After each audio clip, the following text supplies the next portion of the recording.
আজকে যিনি প্রধানমন্ত্রী তিনি লন্ডন থেকে বাংলাদেশে আসতে পারতেন না। আজকে যিনি স্বরাষ্ট্রমন্ত্রী সবচেয়ে অনেক বড় বড় কথা বলে তিনি ভারত থেকে গুম হয়ে যাওয়ার পরে রাষ্ট্রে তিনি পা দিতে পারতেন কিনা সন্দেহ। আমরা কেউই পালিয়ে যাইনি, কিন্তু আমরা অনেকেই প্রকাশ্য দিবালোকে আজকে বিচরণ করতে পারতাম না। এই জন্য আমি বলবো যে আমাদের দায়িত্ব শেষ হয়ে যায়নি, আমাদের দায়িত্ব মাত্র তাদের প্রতি শুরু হয়েছে। আমার প্রশ্ন হচ্ছে, জুলাই শহীদদের প্রতি আপনাদের যে দায়িত্ব একটা বড় রাজনৈতিক দল হিসেবে, সে দায়িত্বের জায়গায় আপনারা কতটুকু পালন করছেন বা বিষয়টাকে আপনারা কিভাবে দেখছেন? ধন্যবাদ। আমি আগে বলেছি যে এই জুলাই আন্দোলনের মূল অবদান কিন্তু আমাদের শহীদ ভাইদের, তাদের ত্যাগের কারণে আমরা আজকের এই বাংলাদেশ পেয়েছি। সুতরাং তাদের প্রতি আসলে আমরা এখনো দায়িত্ব যথাযথ পালন করতে পেরেছি এটা বলার কোনো সুযোগ নেই। প্রথম কথা হচ্ছে এই দায়িত্ব কিন্তু রাষ্ট্রর, অর্থাৎ রাষ্ট্রকে ফ্যাসিবাদ মুক্ত করবার জন্যে তাদের এই লড়াই ছিল।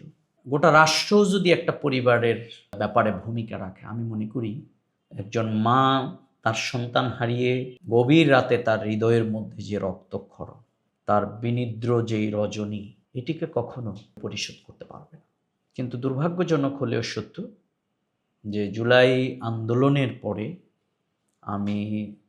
আমির জামাতের নির্দেশে অনেকগুলো শহীদ পরিবারে যাওয়ার সুযোগ হয়েছে। যেহেতু জুলাই আন্দোলনে সবচেয়ে বড় ঘটনা ঘটেছে, লড়াই হয়েছে কিন্তু ঢাকাতে, এবং ঢাকা বিশ্ববিদ্যালয় বন্ধ হয়ে যাওয়ার পরে আন্দোলন ছড়িয়ে পড়েছিল। তার মধ্যে বড় একটি অংশ ছিল ঢাকা মহানগরী উত্তর, অর্থাৎ যেটা মিরপুর, উত্তরা, রামপুরা। বড় ধরনের লড়াই হয়েছে, এদিকে যাত্রাবাড়ি অনেক বড় লড়াই হয়েছে, সংগ্রাম হয়েছে। এই যে একটা সার্বজনীন আন্দোলন ছিল, সেখানে আমরা দেখলাম মিরপুরে এক পরিবারে আমি গিয়েছি, তিনি একজন হাফেজে কোরআন মাওলানা ছিল। তার বাবা কেঁদে কেঁদে বলছিল যে আমার সন্তানের লাশ কাঁধে বহন করার যে কষ্ট, এটা বাবা হিসাবে পৃথিবীতে আমি অনুভব করেছি। তার সন্তান জীবন দিয়েছে। আমিনবাজারে এখানে এক পরিবারে গেলাম। আমরা যখন আমির জামাতের নির্দেশে পরিবারগুলোতে গিয়েছিলাম, আমরা প্রথমেই 2 লক্ষ টাকা করে সে পরিবারগুলোতে আমরা দিয়েছি। খুবই তাদের পরিবারের কষ্টের তুলনায় খুবই কম। আমরা বললাম আপনার পরিবারে কে আছে? তখন দেখলাম খুব ছোট্ট একটা সন্তান। তখন সে বলল আমার স্বামী বলে গেছে আমি যেন তাকে হাফেজে কোরআন বানাই এবং আজহার বিশ্ববিদ্যালয়ে পড়াই। ওই বোন কাঁদতে কাঁদতে বলল যে আমার ঘরে ঠিকমতো এখন খাবার নেই, কিন্তু আমার এই সন্তানকে আমি আজহার বিশ্ববিদ্যালয়ে পড়াবো কীভাবে? আমাদের সেদিন যে কেমন কষ্ট লেগেছিল।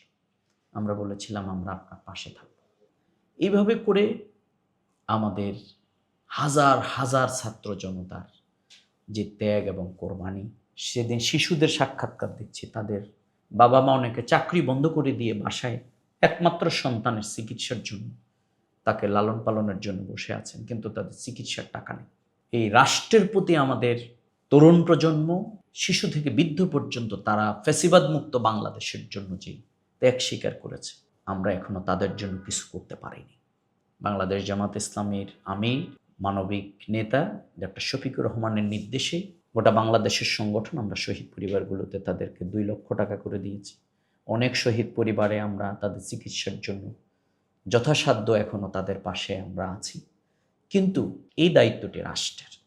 এখন অনেক শহীদ পরিবার অনেক কষ্টের মধ্যে জীবনযাপন করছে। অনেক আহতরা এখনও চিকিৎসা নিতে পারছে না, ওষুধ খেতে পারছে না। অনেকের ঘুম নেই, অনেকের পরিবার নিঃস্ব হয়ে যাচ্ছে।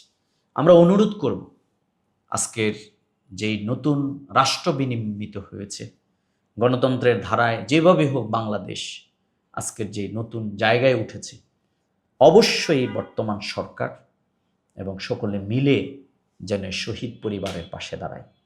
আমরা আজকে যারা এখানে সরকার, যারা বিরোধী দল, যারা এমপি, যারা মন্ত্রী, প্রত্যেকেই আজকে কিছুই হতে পারতো না। আজকে যিনি প্রধানমন্ত্রী তিনি লন্ডন থেকে বাংলাদেশে আসতে পারতেন না। আজকে যিনি স্বরাষ্ট্রমন্ত্রী সবচেয়ে অনেক বড় বড় কথা বলে, তিনি ভারত থেকে গুম হয়ে যাওয়ার পরে রাষ্ট্রে তিনি পা দিতে পারতেন কিনা সন্দেহ।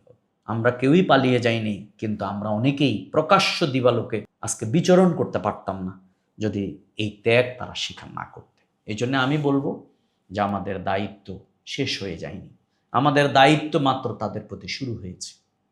রাষ্ট্র তাদের পরিবারের যারা উপার্জন করার মতো তাদেরকে যেন রাষ্ট্রীয়ভাবে চাকুরি দেয়া হয়, যাদের ঘর প্রয়োজন, বাসস্থানের অভাব, তাদের জন্য সেটি করে দেয়া হয়, যাদের বৃদ্ধ বাবা মা রয়েছে তাদের জন্য বিনা খরচে তাদের চিকিৎসার ব্যবস্থা করা হয়, তাদের পুনর্বাসন, এবং শহীদ পরিবারকে যেন তালিকা করে রাষ্ট্রীয় স্বীকৃতি যেন তাদেরকে দেয়া হয়, এবং এই রাষ্ট্রীয়ভাবে তাদের মর্যাদাকে যেন সমুন্নত রাখবার জন্যে আমরা ঐক্যবদ্ধভাবে ভূমিকা পালন করতে পারি। আমাদের আমির জামাত সে ঘোষণা দিয়েছেন যে এটি কোনো দলের নয়, এটি কোনো পক্ষের নয়, এটি আমাদের সম্মানের সবার। আসুন আমরা সেই জায়গাটিকে আমরা এগিয়ে নেবার জন্যে আমরা ঐক্যবদ্ধভাবে ভূমিকা রাখতে চাই। রাষ্ট্র সেই ভূমিকা রাখবে, আমরা সে প্রত্যাশা করছি।